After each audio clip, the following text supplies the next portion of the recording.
Stop acting so high and mighty over a few $1,000s. You're only living comfortably because of my son. Gary's mother snapped, her voice sharp with irritation. She turned to Gary, a bitter smile twisting her lips. Gary, why don't you just stop taking care of this ungrateful wife? I'm tired of Zoe always complaining, acting as if she's better than everyone else. You could easily find a younger, more wonderful wife than her. Gary gave a small, nonchalant smile, as if he didn't entirely disagree. If you're so unhappy, you can leave anytime, he said casually, glancing at me. The words hit like a punch, and for the first time, I felt the cold weight of being entirely alone in that house. Without a word, I retreated to the bedroom and cried in silence. The next day, however, something my boss said about Gary hit me like a revelation. It all suddenly made sense. If that's the case, I'll gladly divorce him, I thought, and from that moment on, I began preparing to do just that. My name is Zoe. Gary, my husband, first entered the circle of friends I belonged to when I was a third-year university student. He was a confident young man with an almost exaggerated sense of self-worth, clearly indulged by his parents. His natural charm helped him integrate into our group quickly, and he became well-liked by everyone. Back then, I barely had a chance to speak with him one-on-one, as I was busy with my job hunt and soon after graduation. The next time I saw Gary was 2 years later, when he came to interview for a sales position at my company. Zoe, it's Gary from the circle. He grinned when we bumped into each other. It seemed my company was his first choice, so he started contacting me frequently for advice on the position. After a few drinks and work-related discussions, we began dating. Gary landed the sales job, and soon enough, we were both working at the same company. Socially savvy, he expanded his network quickly and charmed his way into the good graces of his superiors. A year later, he proposed. I had a feeling we'd eventually marry, but what worried me was his mother. During our first meeting, it was clear she still doted on Gary. "Oh, hello, mother-in-law. My name is Zoe, and I'm dating your son," I said nervously when I visited Gary's house for the first time. His mother didn't even bother with a smile. "Zoe, you're 3 years older than Gary, aren't you?" she asked, her voice flat. "Yes, Gary is my junior in the circle," I replied. "Don't bring that university nonsense into our house. Do you realize Gary is in a higher position than you now?" she retorted sharply. Her disdain was clear. She didn't approve of Gary choosing an older woman as his wife, and while she never outright opposed our marriage, the coolness was palpable. Even after we married and settled into our life together, every visit to Gary's parents' house was marked by his mother's petty complaints. "You still work after getting married?" she'd ask, her tone dripping with judgment. "Yes, with Gary's help, I managed to balance work and home life," I'd reply, trying to keep my tone steady. "Help? You don't make Gary do household chores too, do you?" she'd snap. "We both work," I'd begin to explain. "Even if you both work, you're just an office worker. Gary's in sales. There's a world of difference between being a star salesman and someone who just does office work," she would say. I'd look at Gary for support, but he would beam with pride when his mother praised him. Oblivious to the sting of her words aimed at me, it became clear that I couldn't rely on Gary to defend me, and I had no choice but to endure his mother's constant verbal jabs every time we visited.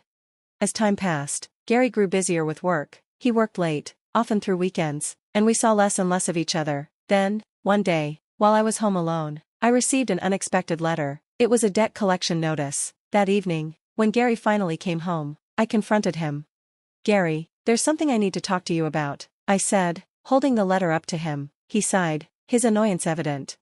"I told you I'm working overtime, just go to bed."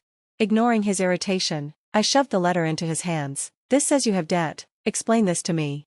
Gary's face drained of color as he read the letter. "No, it's not what you think. It's for entertainment expenses," he stammered. "Entertainment expenses?" I repeated, raising an eyebrow in disbelief. "Yeah, it's for work. I had an unexpected meeting with a client, and I didn't have any cash on me that day," he explained quickly. "But don't you have a company card for this kind of thing?" I asked, my skepticism growing. "I forgot it at home," Gary muttered, his tone defensive. I had no choice but to borrow the money. I glanced at the debt notice, my stomach tightening. $7,000? Isn't that a little steep for entertainment expenses? I asked, perplexed.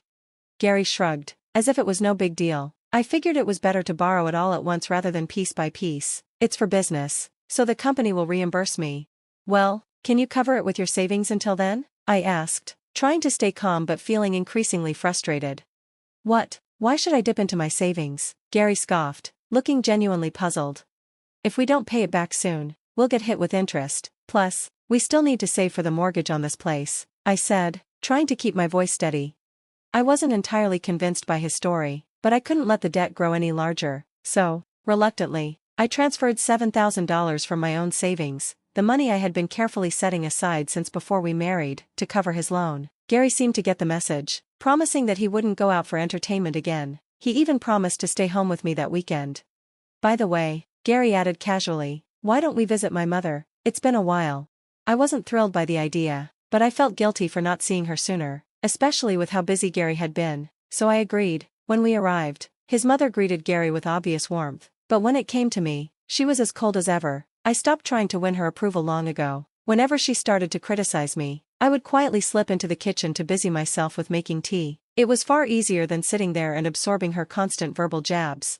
As I returned to the living room with the tea, I froze when I overheard their conversation.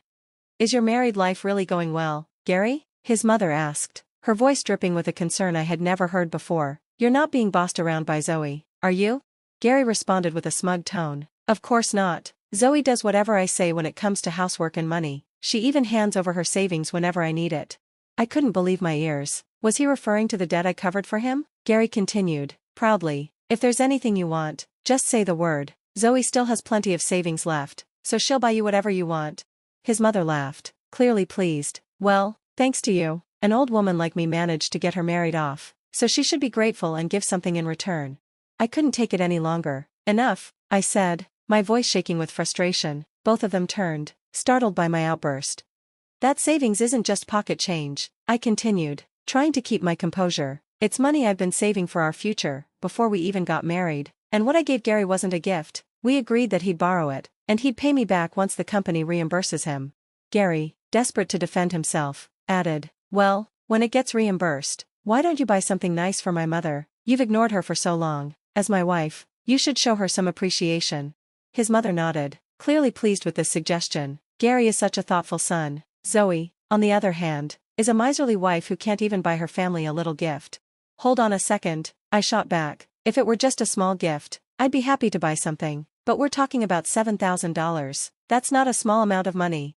Gary's mother shot me an icy glare, her displeasure obvious. Don't act so superior over a few thousand. You get to live comfortably because of my son. Then, turning to Gary, she added with a scornful look, Gary, maybe it's time you stopped taking care of this trashy wife. I'm so tired of Zoe, always complaining. Gary chuckled, as if the idea didn't bother him in the slightest. You could find someone younger and more obedient, he added with a dismissive laugh. Yeah, maybe I should have married someone younger and cuter, he said casually, then turned to me, his tone flat. You can leave whenever you want. It hit me then, there was no one on my side in this house. Without saying another word, I retreated to the bedroom and locked myself in, tears flowing freely. Gary, oblivious to my distress, sat with his mother in the living room, drinking the tea I'd made, chatting with her until she finally left. The next day, I trudged into work feeling drained. My boss noticed immediately. Zoe, are you okay? You don't seem like yourself, he asked, his concern clear. I tried to brush it off. Oh, it's just some trouble at home, I murmured, not wanting to go into details. If you'd like to talk about it, I'm here, he said gently. After a brief hesitation, I found myself telling him everything, the debt, the constant criticism, and Gary's behavior. He listened intently before speaking slowly. It's about Gary, isn't it? I nodded, feeling my stomach churn. What about him? I asked. My boss took a breath, looking thoughtful. I never imagined Gary would become infamous at the company for something like this. I was stunned. His words only solidified what I already knew. I was done with Gary. A week later, while I was on paid leave, Gary's mother arrived at the house, luggage in hand. The moment she saw me, her expression hardened. Oh, you're still here? She said coldly. I thought you'd be gone by now. From now on, I'll take care of Gary, so you should leave. You're going to take care of him? Are you planning to live here? I asked, my voice laced with disbelief. Yes, until our house is finished, she replied with a smile that didn't reach her eyes. Finished? I repeated, baffled. If you divorce Gary, he'll be coming back to live with us, she explained smugly. We decided to renovate the house. It's being demolished today to make it more comfortable for Gary and me. It was as if she had already decided that Gary and I were done, and honestly, with the way things were going, she wasn't entirely wrong. But I never imagined they'd go this far, renovating just to have Gary back under their roof. But isn't that going to be expensive? Didn't you say there wasn't much left from your father-in-law? I asked, surprised by the sudden decision. Oh, that's fine, she replied confidently. Once we don't need your help anymore, Gary's salary will cover the renovation costs. I raised an eyebrow. Gary's salary? She sneered. Didn't I tell you there's a big difference between what you earn as an office worker and what Gary earns as a rising star in sales? If you're so self-aware of how much of a burden you are, then leave already. I couldn't hold back my laughter. She glared at me, clearly irritated. What's so funny? I smirked, still chuckling. Gary is going to be fired soon. What? She screeched, her face turning pale. He used the $7,000 he borrowed from me for entertainment expenses. I explained calmly, but apparently, it was really for something else, dating another woman. Her grip tightened on my arm, panic seeping into her voice. Zoe, why are you working at the same company as Gary? This is the time for couples to support each other. Tell the president to withdraw the dismissal. I pulled my arm away, incredulous. A couple? Weren't you just telling me to leave Gary and get out of here? Now you want me to help him? I shot back, my anger flaring. Her expression shifted, her tone venomous. So you're just going to abandon him when he loses his job? I met her gaze without flinching. Gary is the one who lacks compassion. He's been cheating on me the whole time. My boss told me that several employees have seen him out with another woman during work hours. The money he took from me was for dates with his mistress. I paused, my decision final. I'm divorcing Gary, not because of his job loss, but because he's been betraying me all along. I can't stay married to someone like that. Her face fell, and she fell silent, unable to defend her son anymore. Without saying another word, I packed my things and left. That night, Gary called me after returning home. Zoe, is it true that you left? His voice was a mix of disbelief and panic. Yes, I replied coldly. Didn't your mother tell you? All she said was, Zoe left, and then she fell ill. Gary responded, his voice filled with concern. What happened? Please come back right away, he begged. What are you talking about? I scoffed. You were the one who told me to leave. I didn't mean it seriously, he protested, his voice softening. I thought you wouldn't actually leave me. I can't live with you anymore, I said firmly, my resolve unwavering. Stop being so stubborn, Gary snapped. How long are you going to sulk about this? My anger flared. It's you who needs to stop being stubborn. I know everything. There was a long, tense silence before Gary spoke again, his voice shaky. What do you know? You've been cheating on me, I said bluntly. And the $7,000 debt you borrowed from me? You used it for dates with your mistress, didn't you? Gary stammered, clearly flustered. What? Why would you say that? My boss told me everything, I replied coldly. Several employees saw you out with your mistress during work hours. You can't deny it. I'm filing for divorce, Gary, and I'm not changing my mind. I calmly laid out the terms. First, you'll pay me back the $7,000 I lent you, and I'll also be seeking compensation for emotional distress. Gary's panic was evident. Wait, hold on, I couldn't even pay off my debt, so I don't have that kind of money. I don't care about your situation, I said, my voice firm. My demands won't change.